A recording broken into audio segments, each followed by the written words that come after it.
I was a student of journalism.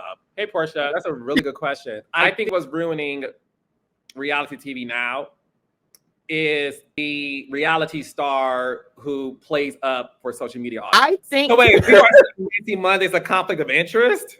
You haven't seen that? No. People are saying that. So why? Yes. When did you know that you were the king of reality TV? Have you had moments where you wanted to give up? And I know what y'all trying to do. Preach.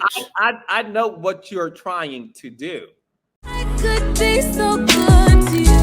I could be so good to you. I could be so good to you. I could be so good to you. Alrighty, welcome besties to another edition of the Good Girl Rich Life podcast. Y'all, I'm so very excited. Before we get into today's topic, I want to give a church announcement. Today is the release day for my book, Church Girls 5. It's book 19 for me, which is absolutely crazy. I never thought I would be bringing this series back for a fifth book, but here we are. This is not y'all grandma's book either. It's giving TVMA for nudity and language, okay? But y'all been reading Zane books since the first grade, so you'll be fine. Anyway, I wasn't even supposed to be working on that book, but I guess it was a part of God's plan. Speaking of God's plan, that is the name of today's episode. My guest speaker for today is a polarizing figure in reality TV. His thumbprint has been on the best seasons of Love and Hip Hop Atlanta, Real Housewives of Atlanta, and New Jersey too. He must be a professional bodyguard. The way his blue jeans and blue polo, he used to love a polo child, laid on Portia's whole body after Cynthia kicked her across that boat. But it wasn't until this gentleman from the Midwest, like me, took a leap of faith and started his own, pun intended, production company, Kingdom Reign, that the whole world began to take notice. Love him or criticize him, Carlos's brand is nothing to sneeze at. For me, he is an inspiration and he gives amazing hugs, y'all. He started from Detroit and now he's here, a reality television show producer, an Emmy Award nominee, a journalist. Hey, Portia. And the man who loves all the girls. And today I get to be one of them. I'll bring to the stage Mr. Carlos King, the first, the king of reality TV. Hey, Carlos. Hey, Sheridan. How's it going? Pretty good. That's a great introduction. You know, I try. I try. There you go. Yes, thank you. How are you? How's your spirit? My spirit is bountiful. I feel good. God is good. And I'm so happy to be talking to you on this fine Monday. Yes. Now, before I get into the things, I have one question that is pressing on my mind. Okay. Is Grown and Gospel returning? Well, listen, WeTV has not made a decision yet. So we're trying to figure things out. The climate in reality TV is very interesting right now, in case you haven't noticed. So, around waiting, child. Gotcha. Just so y'all know, those who are watching on YouTube, I am wearing my satin kimono. Baby, I'm paying homage to Carlos King. Yeah. Next time I'll tell you, okay? Let me know in advance. I would have definitely honored my signature look. Yes. And I got on my watch. I got to be in order. Oh, yes. All my costumes, honey. Not look for my watch, my silk PJs, honey, my kimono, my ring. I'm naked right now. We love it. So you have dubbed me the queen of the raindrops. So I have to ask some good questions, okay?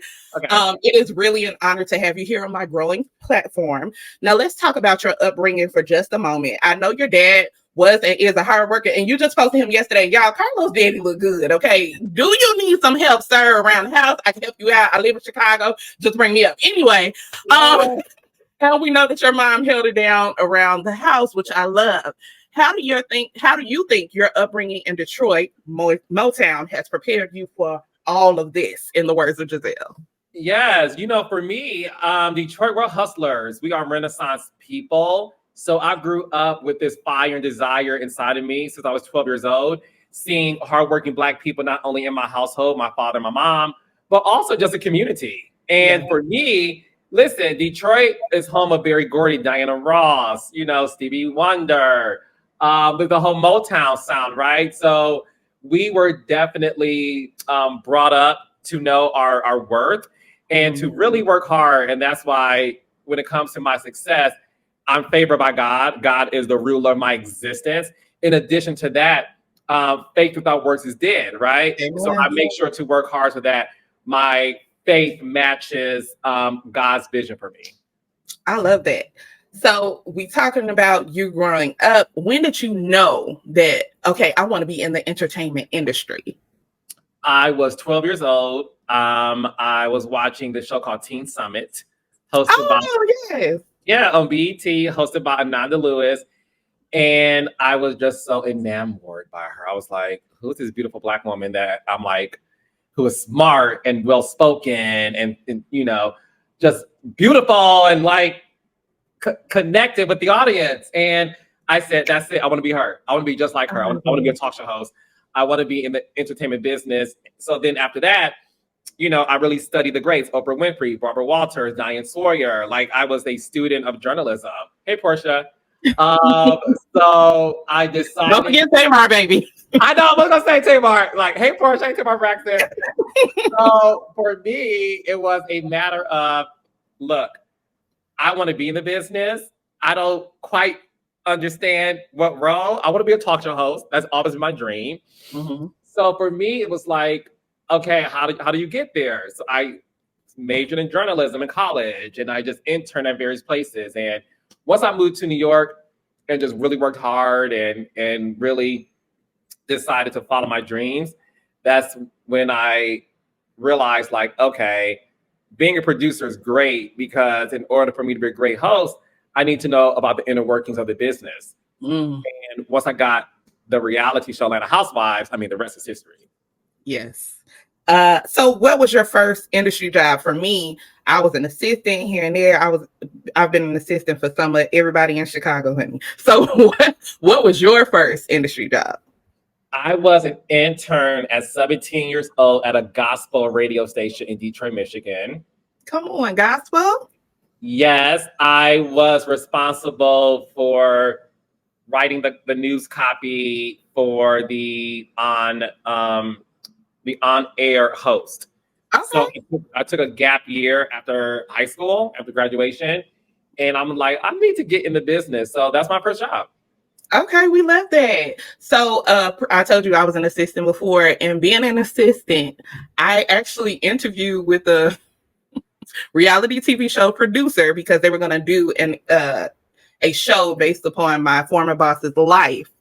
They didn't really do it, but because no one else was like comfortable sharing their life except me. Right. So they didn't do it. I'll tell you later who it was, but yeah. So with that being said, though, I believe the reality has changed since my little halfway almost stint. And it might be because we are knowing, I feel like as an audience, I know too much. We get to now know the production staff. So now in days, people are on social media like, Eric needs to be fired. Like we know the ins and outs of reality TV. Yeah. Do you think the breaking of the fourth wall is ruining reality television? Because we know when the trips are, we know the producers, we about know the APs. Like, is it ruining the genre in your opinion? That's a really good question. I think a little bit of it, yes. I think what's really ruining it is two things. I think what's ruining reality TV now is the reality star who plays up for social media audience, right? Yeah. I think that's part of it. I also think some audience members take it way too far in the online bullying of other cast members. Listen, have an opinion. We're all here for that, right? Read me for filth, fine. But when you run the gamut of going down the road where it's so disgusting, some of the things people say about the stars who are just being themselves on camera. You don't have to like them, right? This is them being themselves. So I think a little bit of that is, I think people knowing that, okay, we know that production pays for the trip. I think that's fine. That's fine to know that. I wouldn't say that ruins it. I think it makes it much more like, okay, we get it, fine, let's move on. But I definitely think if I had to place reasons, some reality stars, again, placating to the audience. And it comes across authentic. Yeah. Absolutely. We are missing some shows, not all, the real and the reality. Yeah. Now, I saw your interview with Funky Dineva, which actually is probably my top 3 interviews that you've done. I love that interview. It was so awesome, so transparent. I love getting both of you guys' stories in there. Y'all talked about the word messy. Yeah. And I want to bring that up because I think that there's a little, how do I want to say? Race comes into play when we are throwing this word around. And hear my heart, Carlos ain't saying this, I am. To me, from what I have observed, because I be watching, is that you weren't really being called messy until season 9 reunion of Real Housewives of Atlanta. Now, a book has already cleared your name from that, so we don't have to go into it. But tell me how that makes you feel. Because I know there's something concerning your brand that people will call you messy or say doing Messy Monday is a conflict of interest. But they'll watch shows like Watch What Happens Live with no problem. I think. So wait, Messy Monday is a conflict of interest? You haven't seen that? No. People are saying that. So why? Yes. Why? They think you reviewing your shows, which I don't think they're watching. Oh, so wait a second. Uh-huh. It used to be Carlos doesn't focus on his shows. Mm-hmm. Carlos talks about everyone else's shows but his. So Yes. now I talk about my shows and review it with Dr. Heavily. Mm-hmm. Now it's a conflict of interest. What do y'all want? That's why. So that's my first time hearing this. Because again, and I do mean this. Really, in order for me to be who I am and continue to grow, I have to limit my access to certain things and certain people. Absolutely. Right? Like I do a good job of like, I put things out there and I go home, right? I let people watch it, dissect it, whatever. So I never heard that me doing Messy Monday is a conflict of interest when every other host can talk about their shows, interview people about it, and it's fine. But going back to your earlier question, yes, I'm gay and I'm Black. Let's have a real conversation. Yeah. The messy connotation goes to gay Black men. Period. Mm-hmm. Period. No one calls white gay men messy who do the same thing I do. Yeah. No, they are amazing and talented. We love them and they are. I'm those things as well. But I get called messy because of the community in which I create shows for. And it's one of those things that people love to throw at me without any hard facts. Zero facts, to be honest with you. It's all perception. Yeah. It's all things that, again, we just talked earlier about, we now have exposed the fourth wall. We know there's producers. We know that the cast trip isn't paid by the talent. We know these things, right? Which is wonderful. Know that.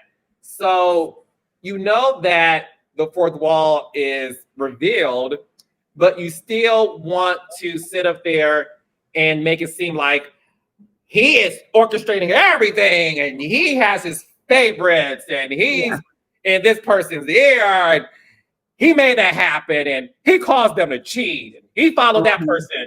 He didn't show that because he has he's biased. You know, it's all of these things that I pay no attention to because I answer to Carlos King. I don't answer to the other names y'all call me.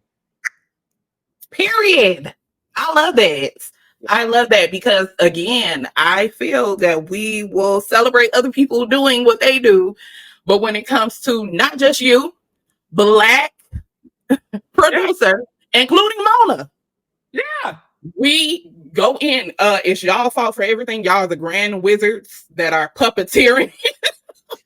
I'm grown adults. Yes, call me. I'm the king of artificial intelligence. I have this ability to make people say things they never said.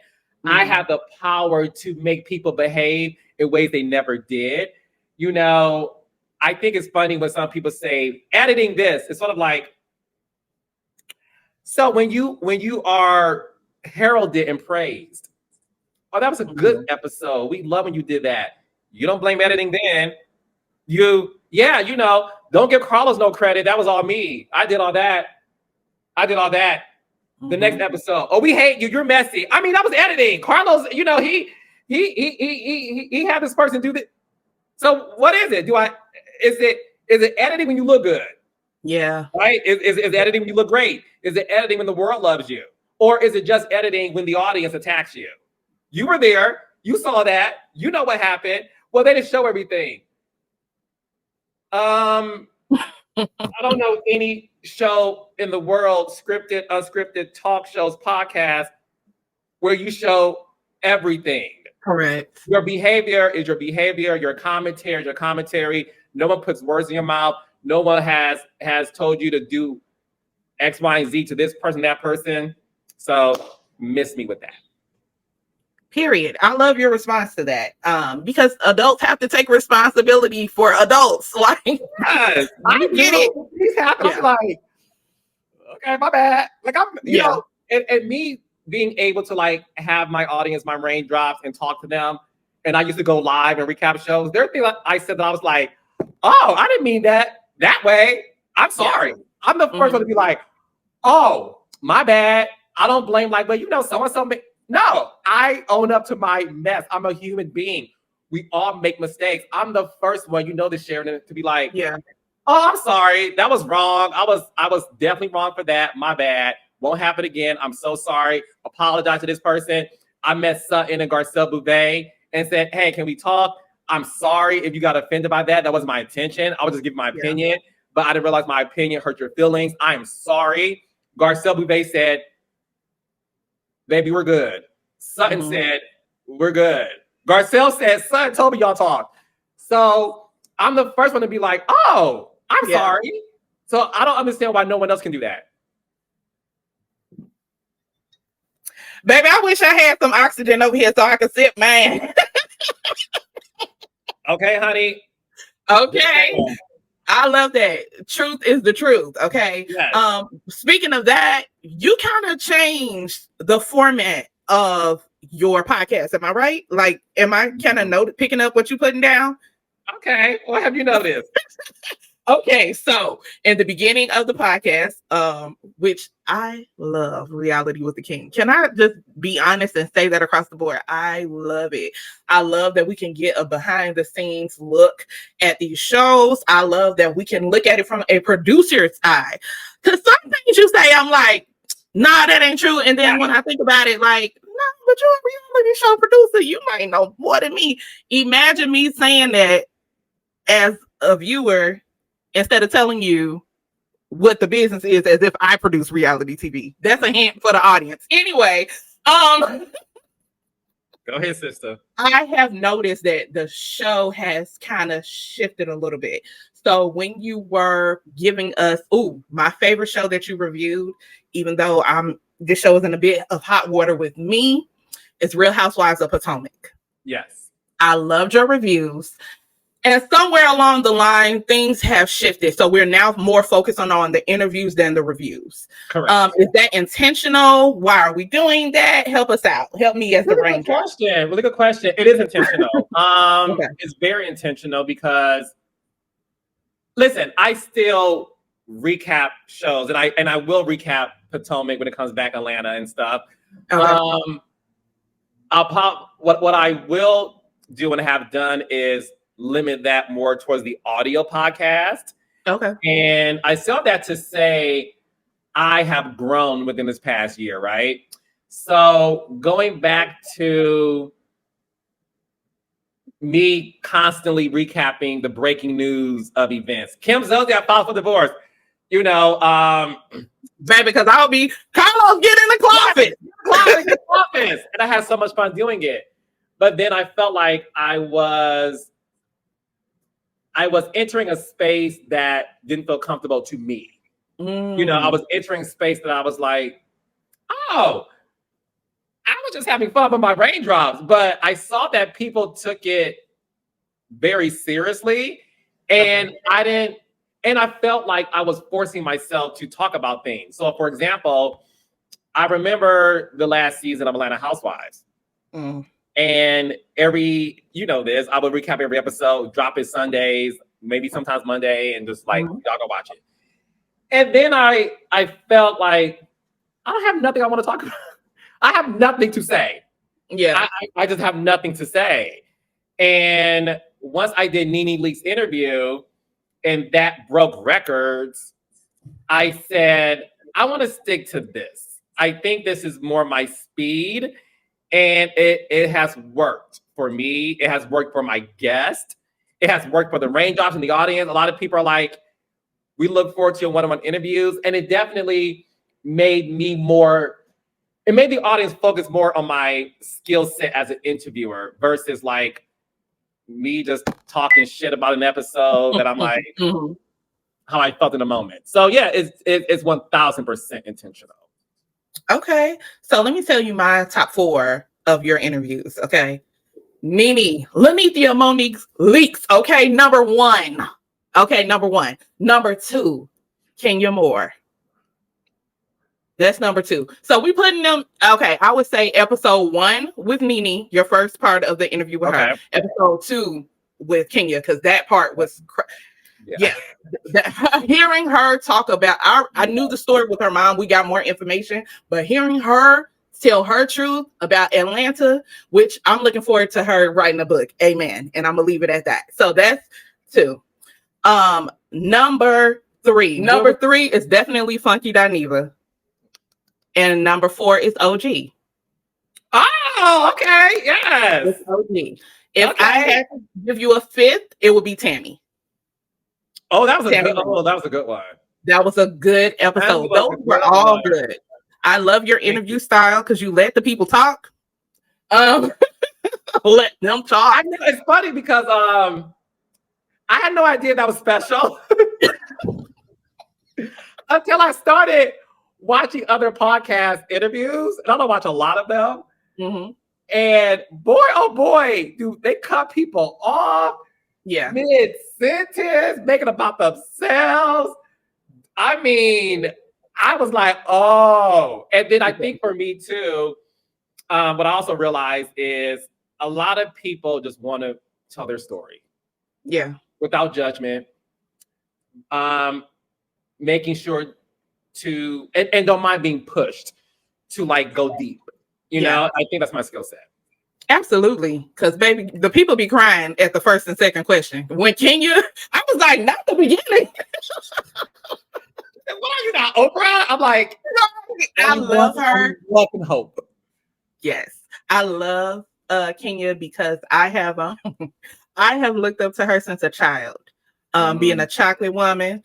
And seeing her on television. Yes. I love her. When I have my first kid, her name is going to be Summer because of Kenya. So I have always looked up to her. So having her on there telling her story, and all 3 of us really being from the Midwest and making your dreams come true, I can't do anything but respect that. So let me ask you, back to the reality TV. When did you know that you were the king of reality TV? Because some people suffer from imposter syndrome. But you don't seem to have a problem with branding yourself and putting the label on it. When did you know? No, I don't. I ain't gonna tell you who I am. I'm gonna tell y'all who I am, baby. That's the thing with other people. I ain't gotta wait to say the beauty is an eye of the beholder. No, ma'am. No, I'm gonna tell y'all who I am. No, that's a good question. When did I know I was the king of reality television? Good question. So that name came about this this blogger named Justin Diego. He does a lot of Atlanta. Do you know what I'm talking about? Mm-hmm, mm-hmm. Okay. So he was the first. He's an OG raindrop. Before I even knew what a raindrop was, he created this flyer, this post. And it's when the Next 15 was announced. So the Next 15 had Tiffany Pollard, Claudia Jordan, Karamo Brown, Bazzino, Jennifer Williams, and Laura Gavant. And he created this flyer because prior to that, he was a huge fan of Hollywood Divas and created the first fan page of Hollywood Divas, right? Yeah. So when the Next 15 came out, he had me and Tiffany New York Pollard and said, the king and queen of reality TV. I love that. And I said, oh, I like this. I like this, Justin Diego. So I started to run with it. And then I want to say honestly, Mhm. the moment I felt I was the king of reality television probably happened recently. Really? Oh yeah, it was recently. Like it was it because in the beginning it was fun. I was like, oh, that's cute. I'm the Mhm. king of reality TV, but I didn't like have any receipts to really Yeah. make myself believe that. Right? I thought it was cute. And I ran with it. Right? Mhm. I felt it for the first time recently during my live podcast tour, and my meet and greets, Wow. and having people repeat things to me that I would say. Right? Let's have a real conversation. I'm like, right? Yeah. Or when when I was in New York doing Teresa Giudice's live podcast, I think she was in her 60s, she said. This 65-year-old white woman with her husband comes in. Mhm. And I said, hi, what's your name? My name is Raindrop. What? And she said, yeah, I bet you didn't think a 65-year-old white woman would be saying that. I said, no. So in those moments, Sheridan, is when I felt like, you know what? You really have dominated this space. You have an audience. My show's being sold out consecutively, to do, I think I did like I lost count, girl. But to have consecutive sold out shows, I was like, you are the king of reality, baby. And then to be nominated for an Emmy, for our documentary, The Stroll. So I feel really, really good. I love that for you. And I want to corroborate the fact that I do believe you are the king of reality TV. What you have been able to accomplish with Love and Marriage, the series, definitely with Huntsville, taking us, baby, wasn't nobody thinking about going to know Huntsville before the end? Like, No. They call it a podunk town. Yes, exactly. Yeah. And now it is now a staple. Taking ordinary people and making them stars is a gift from God. And I think you should definitely continue to celebrate that. So I got a few more questions and I'm going to let you go for the day. Have you had moments where you wanted to give up? And I'm asking because people will see your crown and they'll do one or two things. Either they'll see the jewels as decor, something that's beautiful, admirable, and inspirational, or they will see your jewels as targets and begin throwing darts. So I guess I want to know, how have you not given up?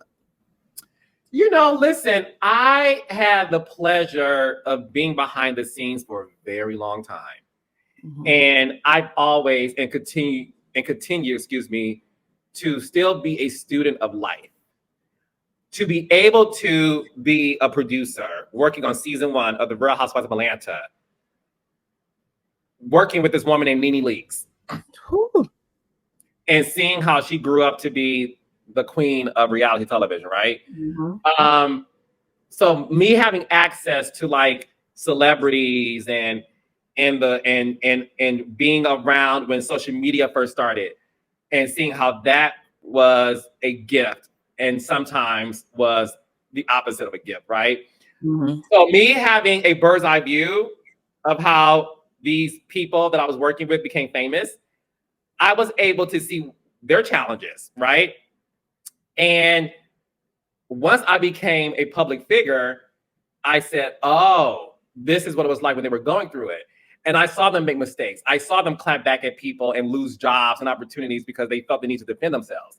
Mm-hmm. And that's why for me, I handle my fame and success and notoriety and my crown in a way that is very different from my predecessors and my peers. Mm-hmm. Because I know that one wrong move, you can lose it all. Yes. And none of y'all worth that for me. So you can make up stories about me. You can create YouTube thumbnails saying the craziest things about me to get a click. Y'all could say my name subliminally or not. You're not getting a response out of me. You're just not. Yeah. So Yeah. I don't. And that honestly goes to people really who have my phone number, and that's why I don't take things personally because it has nothing to do with me. Yeah. If you have my phone number and you have a problem with me and you don't call me, but you want to talk about it, you don't have a problem with me. You don't. Because if you have a problem with me, you will call me and say, now look, what's good? Yeah. Because you don't want to talk about it, handle it, and deal with it. So I don't respond to nobody. And you've seen it. I get dragged all over the place, right? And this be me at home. So that's when you said, this is a conflict of interest. You're doing Messy Monday. I'm like, it is? Okay. Yeah. Stop doing it because of what y'all think. So no, I never felt giving. I'm not gonna give up for a bunch of people, and that's the difference between me and a lot of people who are public figures. I know what y'all trying to do. Preach. I know what you're trying to do. I ain't stupid now because I don't respond to me. I don't know. I see what y'all doing, and I'm gonna let y'all do that. I am such a firm believer in God that I fundamentally and everything, every single cell and bone in my body fundamentally believes that the Lord giveth and taketh away. And I'm only here to serve him. I'm only here to please him. I'm only here to answer to him. I'm not going to go ahead of him and fight my battles. That's why he's there. Y'all take it up a God, baby. Y'all leave me alone, child. Leave me alone, honey. You mad at me? Talk to God about it. I don't. What do you want me to do? Yeah. Yeah. So, yeah. No. I love that. I love that. Now I got two people I want you to interview. Okay. If I could whisper in your ear. Okay. Number one, Tiffany New York Pollard. Yes. I don't think she gets the flowers she deserves, and I know you will give them to her because you love all the girls. So New York for sure. Okay. And then, well, this is a duo, the second person. The Govan sisters, if they will be honest. Oh, I love them. If they will be honest. We need the honesty. I want the truth.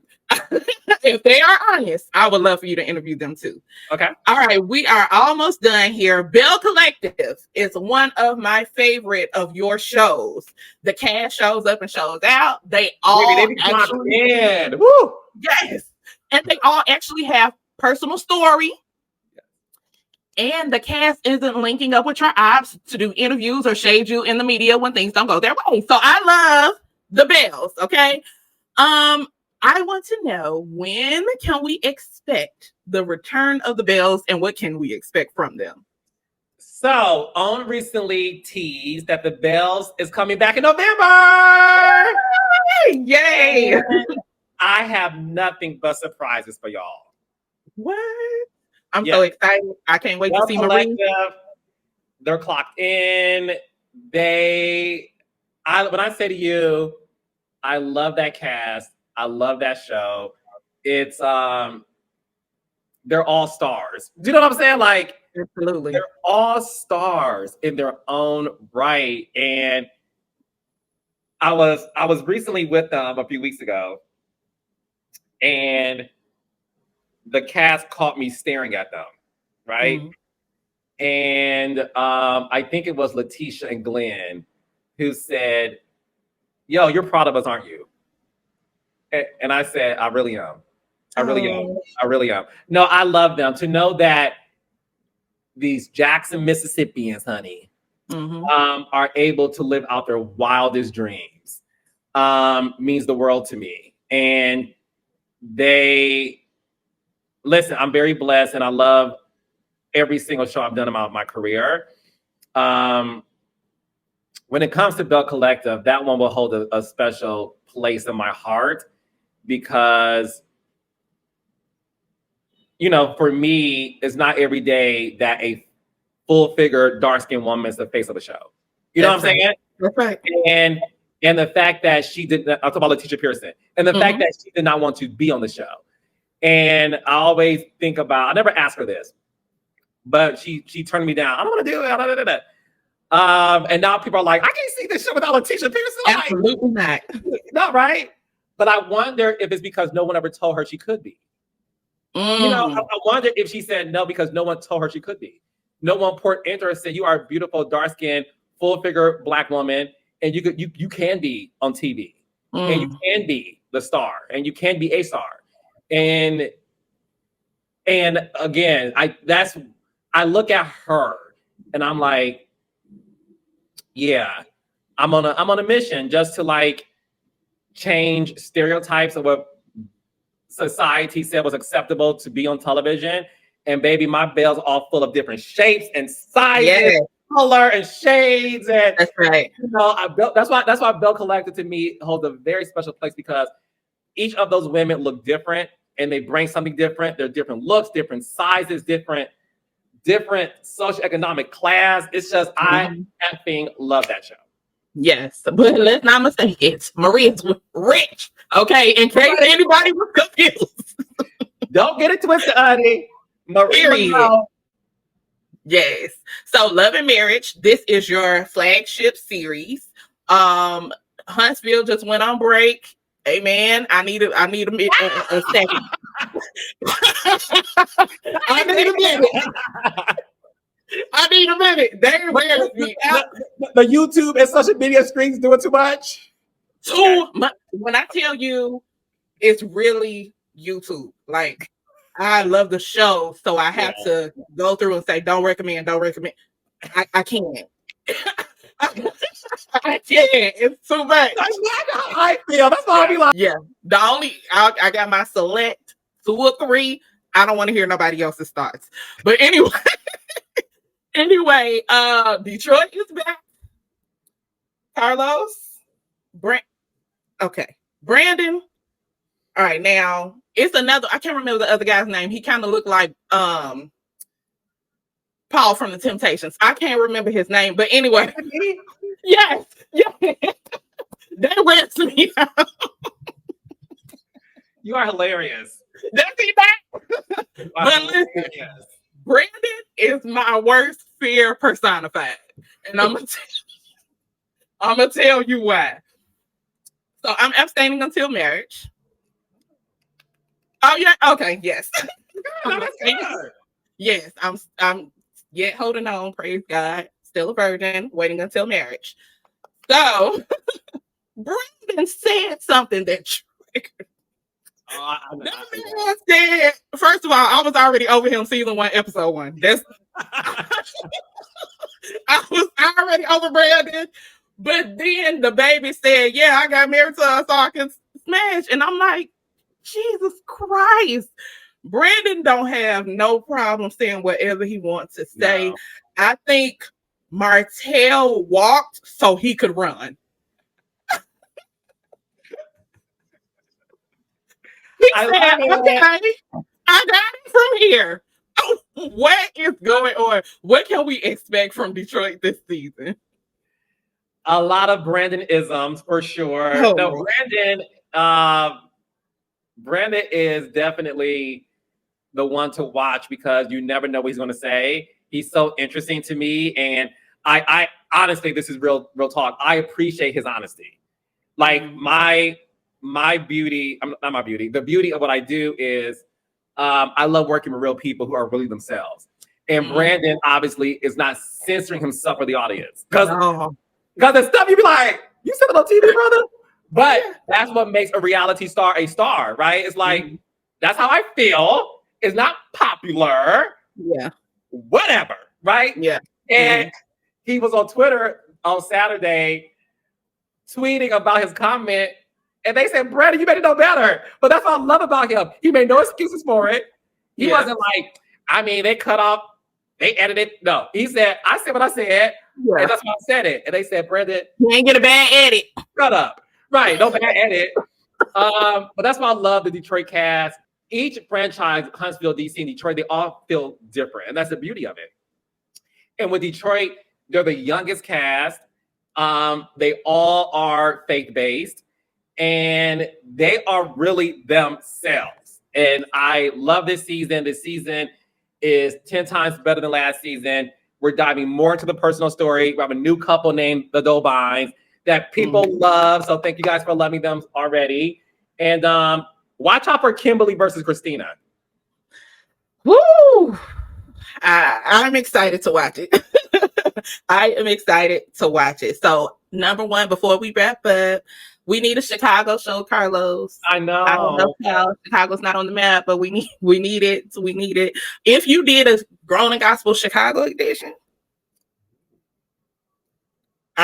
okay, Chicago's the birthplace of gospel music. I'm telling y'all, the people, it would be popping. All right. Or Love and Marriage, Chicago, either one. But anyway, my last question. First of all, thank you again for doing this.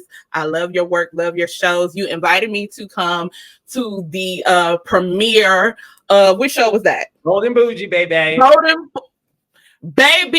Bold and Bougie premiere. And let me tell you, thank you for the invitation. You're welcome.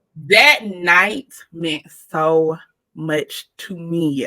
I was sitting in that room and I was texting my dad. I said, this is where I'm supposed to be. This is where I'm supposed to be. I was seeing, sometimes when you are not around what you are dreaming for, you can kind of lose your sights for it or lose your hope for it. But that evening reignited something in me. And I was like, okay, we're going to go ahead and do the podcast. So that was one of the beginning seeds for it. So I really want to thank you for that. You're welcome. So thank you for being here today. My last question is, and I ask this to all of my guests, because you give great relationship advice on your on Messy Mondays, you and Dr. Heavenly, y'all advice cracks me up. If you, being the producer of Love and Marriage, could give me any advice about love and marriage, what would it be? Make sure your boyfriend, fiance, or husband is in love with you more than you love him. Baby. No. Yeah. But that's true. Yeah. Make sure he loves you more. And I say that because you want to make sure that he feels the need to make sure that you are protected and respected. Because when a man loves something more than himself, like his children, they're going to be, daddy bear. You know what I'm saying? It's gonna be a whole different side. Like I'm gonna do everything to protect my kids. You want your man to feel the same way about you. That I'm not going to disrespect my wife. So I'll be damned if somebody else does. Or I love her so much that I want her to be the best, because her being the best makes me happy. My conversation with Mona Scott Young was so good because we talked about the dynamics of her marriage. And people were like, I didn't know Mona was married. I'm like, see, that's why. Come on, reality with the king, folks. I'll let you talk. I'll ask you the good questions. But when she talked about the fact that she is this extremely rich and successful Black woman, Haitian American, and amassed this fortune and success for herself. And the fact that I was like, how does your husband feel about you making more than him? Who told you that? Yeah. Because we built this company together. So don't get that twisted. And I'm just like, again, check me, baby. I love it, right? So she's like, I'm envious of him because he has a balanced schedule. That's what you want. And you want a man like that. You want a man who loves you. You want a man who respects you, who honors you, who really wants to protect his lady. So find that man who loves you, Mo. Amen. Well, I love that advice, and I'll be taking it to heart. Carlos, I love you, love you, love you. Thank you so much. Hey, thank y'all for tuning in, besties. Until next time. Bye.